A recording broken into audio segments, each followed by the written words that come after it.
Welcome to the Not Sorry Art Podcast. I'm Sari, the artist and creator behind Not Sorry Art. I'm so excited to talk art and creativity with you, so grab a drink, grab a snack, and let's dive in.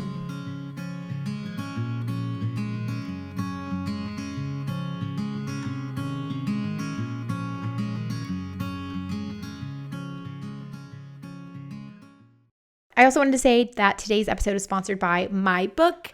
I have a book coming out. I'm so proud of this, guys. The links are already up. I'll have them in the show notes. But the book is called Modern Still Life, From Fruit Bowls to Disco Balls. It is my take on a step-by-step painting book. I am really excited about it. Not only does it have like motivational tips and tricks to keep you going in your practice, but it also has clear and beautiful and full color breakdowns of the step-by-step process in my paintings. So I could not be more excited about it. If you wanted to check it out, pre-order it. It would help me more than you even know. Hey y'all, welcome back to the Not Sorry Art Podcast. I'm Sari. Thanks for being here. Today's episode is about embracing the messiness of art making and the surprising power of bad art. This episode was inspired in part by a conversation I had with a student on the very last day of the France painting retreat. I find that often the most enriching, deep conversations happen on those last days, and some of the biggest breakthroughs happen. And it was one of those moments that I wanted to share here. But I'm going to start this episode off with a story of one of my children and how it's one of those like family stories that never stops making me giggle. So while we're protecting a certain amount of anonymity, I'm going to share that story with you and what we can sort of glean from that story and implement into our art. And then finally, at the end of the episode, I'm going to talk to you about how to manage that bad art. Do you share it? Do you hide it? I have some thoughts and insights because I don't ever want to just leave you guys with make bad art, it's okay. And there's a certain amount of rawness and vulnerability to making that art. So from artist to artist, I'll tell you how I deal with my frequent bad art. The last thing I'll mention in this intro is it seems like a lot of my episodes really more or less talk about perfectionism, and I almost didn't record this episode because I didn't want it to feel redundant. But the thing is, perfectionism is a hard nut to crack. It's tough because it's like when you have an addiction to something that you need to survive, whatever that is, where it's like you can't completely get rid of it, because in art making, you have to have like an inner curator. I prefer to probably, change the name of that away from a perfectionist and more towards you do, in order to have taste, have to have a part of yourself that is discerning, that can look at what you've made from multiple different viewpoints and sort of judge it accordingly so that you can change and grow as an artist.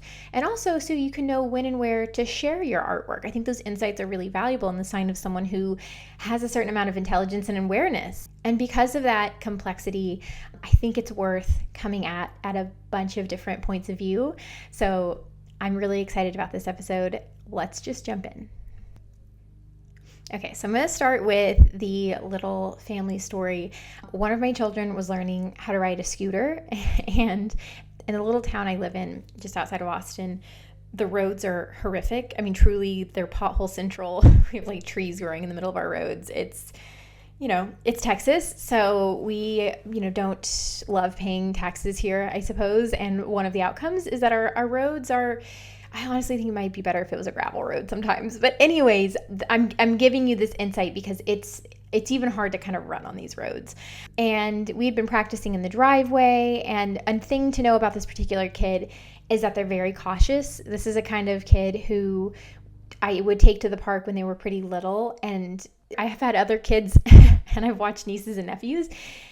This kid's personality is an anomaly. Very cautious, very safe, very discerning, sensitive kid. And they're really excited to learn to ride the scooter. And on our controlled, smooth pavement, they did a pretty good job. They eased into it. It took months to sort of get comfortable with it. And one day we decided, let's ride this scooter to the park, which is about a quarter of a mile away from our house. And I should also say that at this point, this kid had fallen down one time while practicing learning how to ride a scooter in our very smooth driveway. And it was sad, and there were boo-hoos and, very dramatic. It's, kids are kids. I don't know. No judgment here, but just it was a moment. We worked through it. That we had tears, Band-Aids, and nothing a red popsicle can't fix. Anyways, so this is a day or two or a few later. I can't quite remember. And we had made it almost all the way to the park. Again, this kid probably could have walked faster, but slow, discerning. And they hit a bump and fell over. And it was really sad. I laugh now. In the moment, it was very sad, and the knee was scratched up, and there were tears. But the first thing they said when they fell was, "Not again." And this is where there's this humor, because I think the expected response would be, "Oh no," or maybe even a age-appropriate profanity of some kind. But I just remember after we made sure they were okay, my husband and I cracking up, because "not again" just felt so silly. And it's funny because you don't know in the moment why it's so silly. It just felt like, I don't know, just out of place for their little body, and this very dramatic reaction to it. But in years since, because it's kind of become family lore to, if you make a mistake, you kind of have this big dramatic "not again" moment. I realized that the humor in it is, of course, you're going to keep falling down.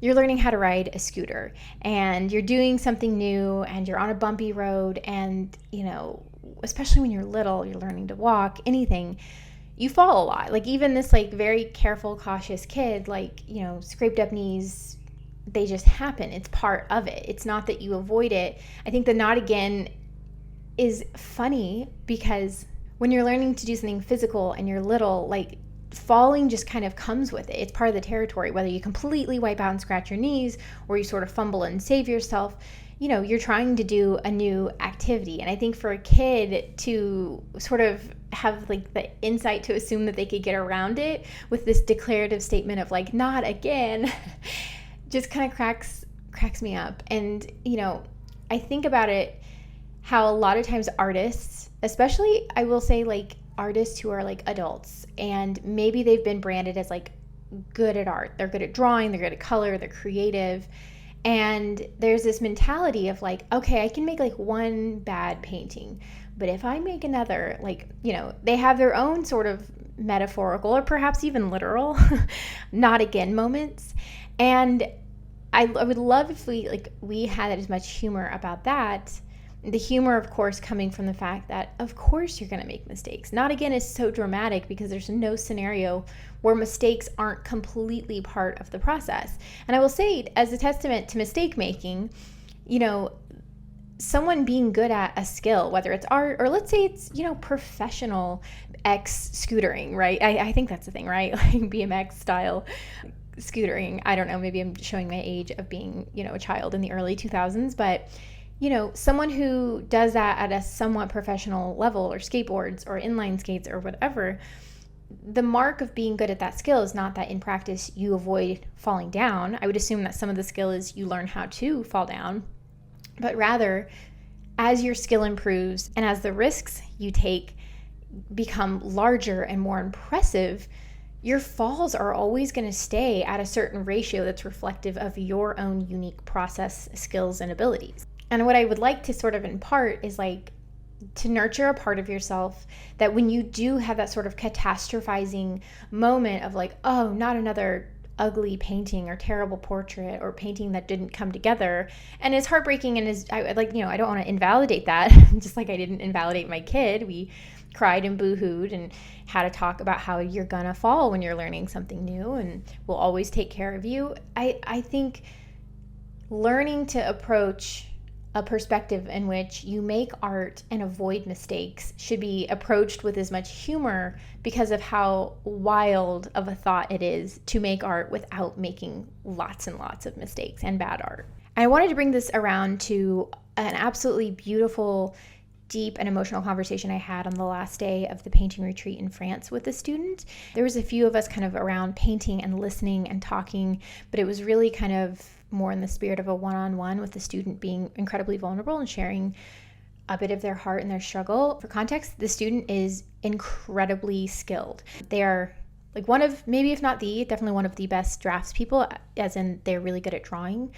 And their aspiration is to work in children's literature, which is beautiful. And this person certainly has the skill and the talent and the drive to do so. But we were talking about how they feel almost like stunted because of this desire to make perfect art, and how so much of their identity is wrapped up in being a good artist. And that happens, like, especially if like you're good at drawing for some reason. I don't know if anyone relates to this, but it's like in second, third, fourth grade, there's this day where sort of everyone, all of a sudden they go from looking at their own work and kind of being engrossed in it to like, you kind of look around at everyone else and you compare and who's the best and who's the worst. And remember, we're talking about grade schoolers here. And so the metric of like, quote, good work is who is the best at drawing realistically, which in the grand scheme of art and creativity is such a small scope. And I think it's such unfortunate that we collectively don't push against that. There's no one in particular to blame. I think it's just something that happens. But I mean, always probably better arts education, in my humble opinion. And then you're sort of branded the art kid or not. And I feel like in some ways, obviously the most obvious people that it hurts are the people who are very creative, very artistic, but maybe their hand-eye skill didn't develop as fast as everyone else, or maybe never that would have been their strength, but they're creative and good at color and insightful.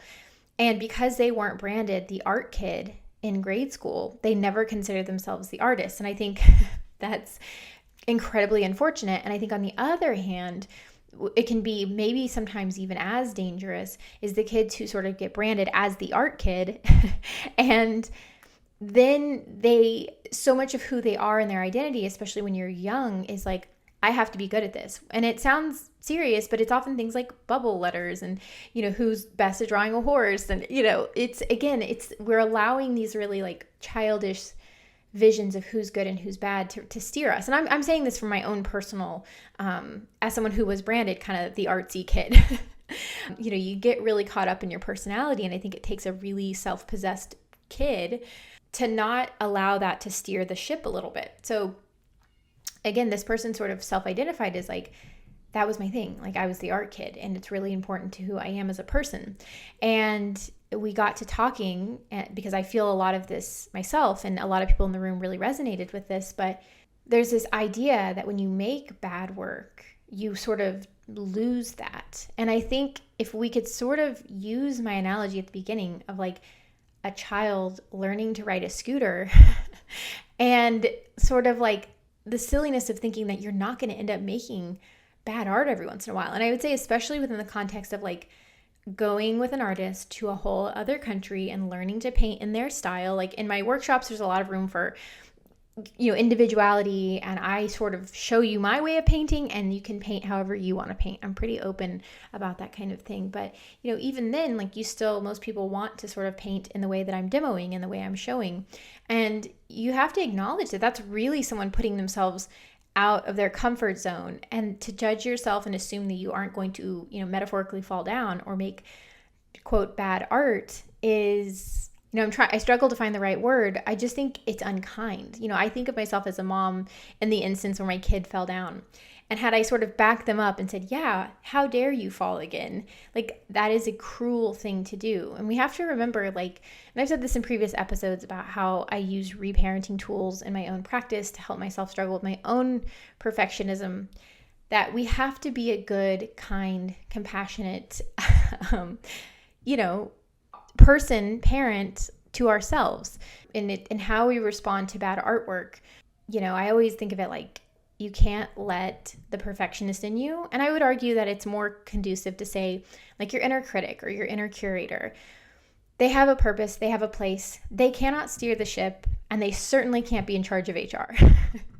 And I think there's a time and a place for that level of curation. I don't think you become skilled and talented without that in you a little bit. I don't want to say that if you have sort of this rigid part of yourself, you'll never get over that and you won't be a good artist. It's more that the skill you need to develop is knowing when and where to let that voice take over.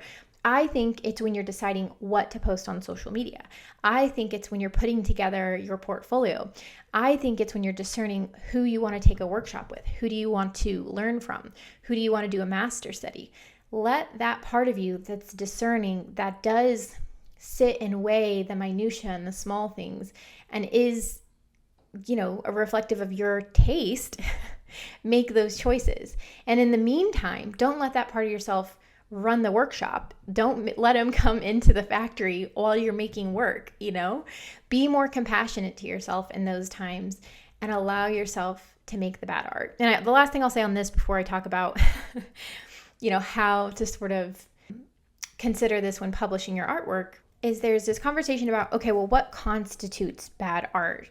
And I'll say, I've been sort of workshopping iterations of this idea for years. I remember there was a season where I was doing a lot of podcast interviews and, they would ask me, a lot of times it had to do with my social media. It's wow, you have a, social media, tell us all the tips and tricks. And, some of the more kinder hosts would allow me to meander it back to, the importance of consistency. And I think if you talk about consistency, you're going to end up talking about perfectionism. And it's funny because that's not just a Sari thing.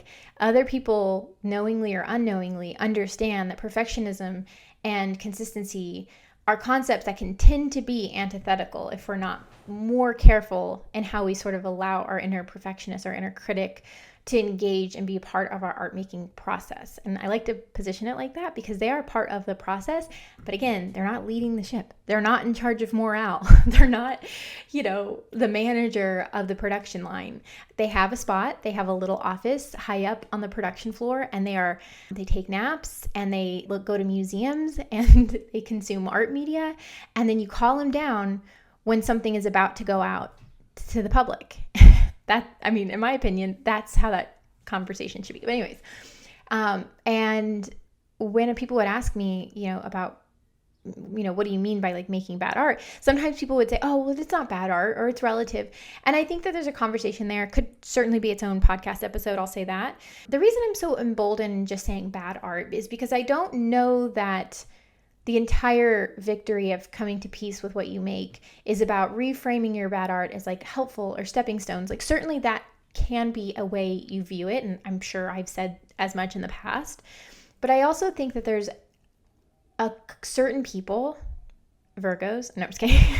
There are certain people who you'll never win that fight if you just say, oh, it's not bad art. It's just, different, or it's a little more expressive. I know that there are some people where that conversation is going to have traction, but I think I'm married to someone who that would never fly with.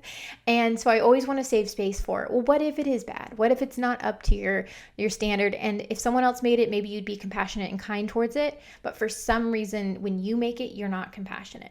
I think it's okay as a starting point to say, yep, sometimes you do make bad art and it's important. And that's why I don't belabor that point. Okay.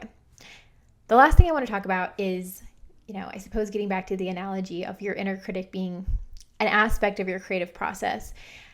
I want to talk about a theory that I've been cooking for a while, which is, generally speaking, there's two kinds of approaches to sharing our art. And it's, me, it is a rock and roll music analogy. One of my favorite songwriting duos is John Lennon and Paul McCartney of the Beatles. I love them. I know they were my first, I think one of my big deep dive music loves. I think I was in middle school when I think I got one of those Beatles One albums from the library, and I was hooked, and I went through their whole discography and, deep fandom. And I, individually I've gone through all of their, yes, even Ringo, lightly on Ringo, but all of their discography, and really enjoy all their solo work. I would consider myself musically, as far as their music, a huge fan. But, the more you sort of look into the John Lennon versus Paul McCartney lore, their songwriting style and their publication style, there's this spin on the internet I've seen, and I've certainly witnessed it to some degree in my own research of them, that Paul McCartney really is the kind of musician who shares everything, puts out an enormous amount of artwork, musical work rather, and they're not all up to snuff. There seems to be a lower threshold of curation in his work. And I will say some of those things that come out that are initially panned as completely awful And like I've read articles written at the time of like, it's going to tarnish his image. It's really, man, you want to get a good perspective on like perfectionism and art making and how it's viewed by the public. Go back and read Rolling Stone articles from like 1983. Not everyone's take, and not every time the way art is sort of interpreted in the present moment does it always pan out. And I think that that should be really hopeful for us as artists, that, you know, sometimes we're making art for a wider audience. And I don't know, again, that could totally be its own episode. But what I'll say is, like, for example, Temporary Secretary, it's a very controversial song. I couldn't stand it. And now I think it's just been an earworm long enough that like it's starting to feel like a part of my brain, like a little hallway in my brain just constantly has Temporary Secretary on.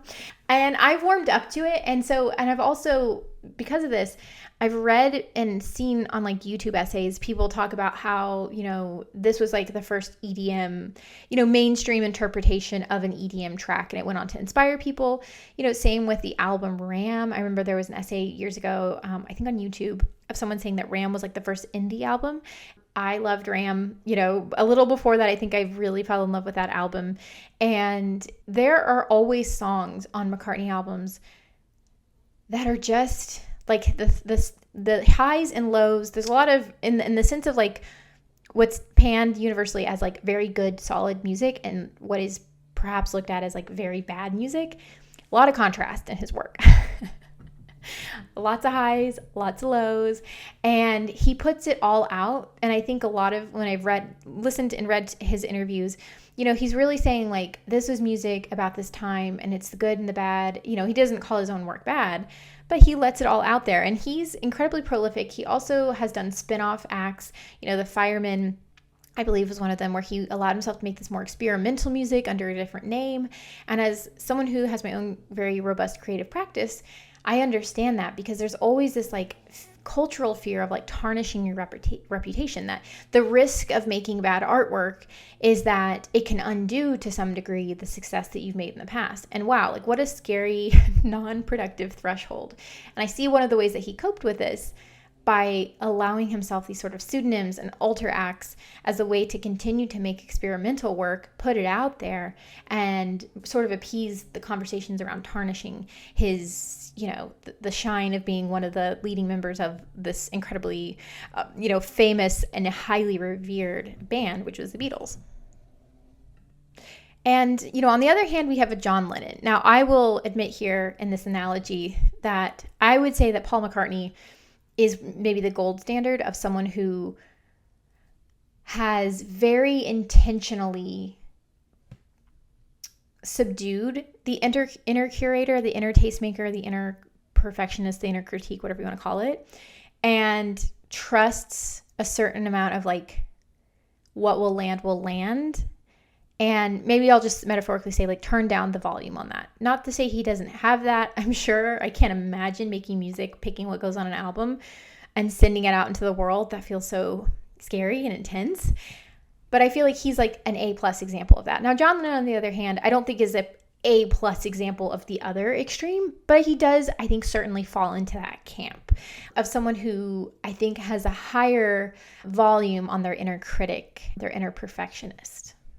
So is that John Lennon, you know, used to be one of the voices who sort of critiqued Paul McCartney in his like more prolific eras where he was beginning to be more experimental. Of course, it was interesting because later, like decades later, he would kind of retract some of those and say that Paul was a genius and he really admired his work and he admired his creativity. So, you know, take it as you will. But, you know, John Lennon would go, you know, sometimes very long, like 7-year spans without putting out any music. And of course, we know because Yoko Ono, especially after his untimely death in 1980 or 81, I can't quite remember, Yoko Ono, you know, did a lot of work going through the archives. She herself was a, you know, visual artist as well as a musician, and would go back and went through his notes. I think he was beginning to record an album to come back. I do believe she worked with producers to help create kind of his final album, which, by the way, Very good album. I believe it was Milk and Honey, if I'm not mistaken. Anyways, all that to say. And so they were able to see that he had a pretty robust creative practice, for the years leading up to his death and his own anticipated re-release of music. So he was intentionally making music to release. But I think what it gives us insight to is, he had a process that was, his inner critic was maybe like in a closer office, part of the, production, or at least had a louder voice, the volume turned all the way up in some aspect. And I'm presenting these both to you guys as like complete neutrals.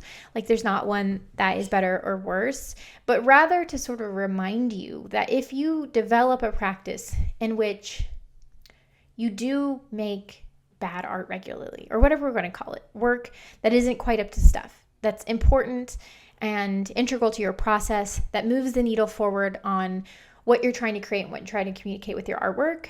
But for whatever reason, you don't know that you want it to be seen. I want to remind you that you have control over curation.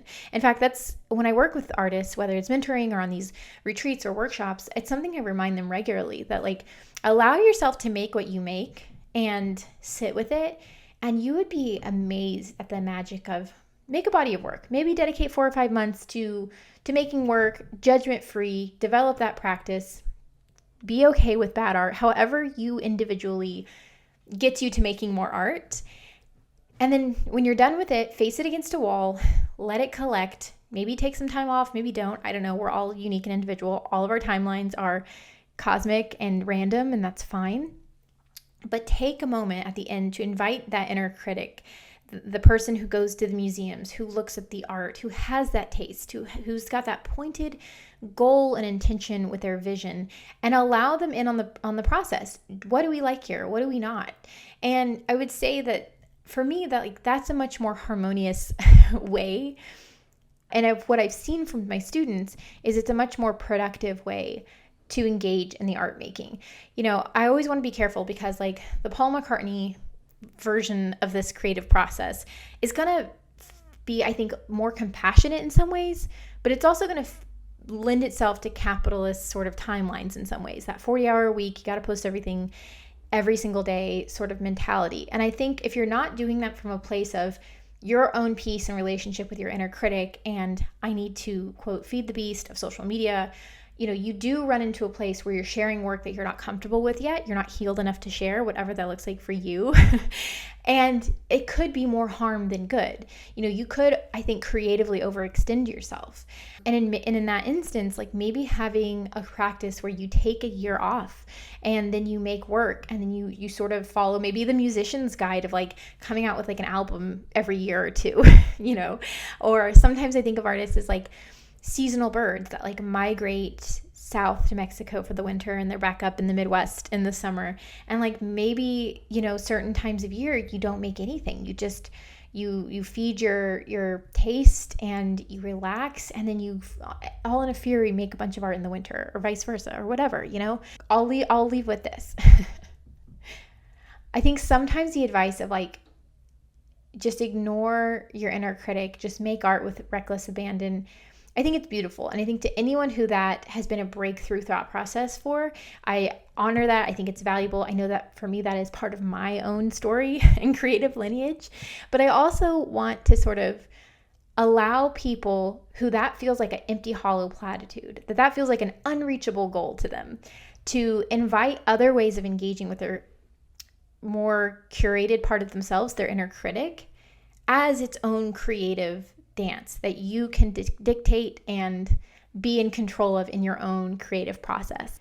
Well, I hope you enjoyed that episode. I hope the next time you're in your studio and you catch yourself beginning to spiral or catastrophize over a mistake, whether it's a brush mark that's off, whether it's a whole painting that can't gel, or even a body of work, that the minute you start to have that not again moment, you're able to invite the humor in of assuming that you could make art without making missteps and mistakes and messes.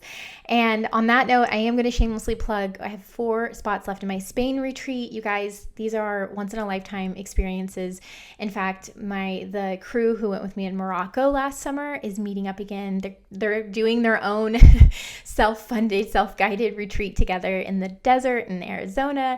I won't be able to make it because I'm up to my eyeballs in work, but let's just say that these experiences are truly so formative. You find your creative community, you find like-minded people. We have some of the best conversations. You'll walk away with skills and insights and best friends, and I really can't impress enough how wonderful these are. I would not be pushing them so hard if I didn't know that they change people's lives. So make sure to grab those last spots. We're going to be going the last week of September into October. You are welcome to reach out to me if you have any really specific questions. I will email you back. We'll even hop on a Zoom call if that feels more comfortable to you. With that, I'm going to leave you. Thank you so much for listening, and yeah, happy painting.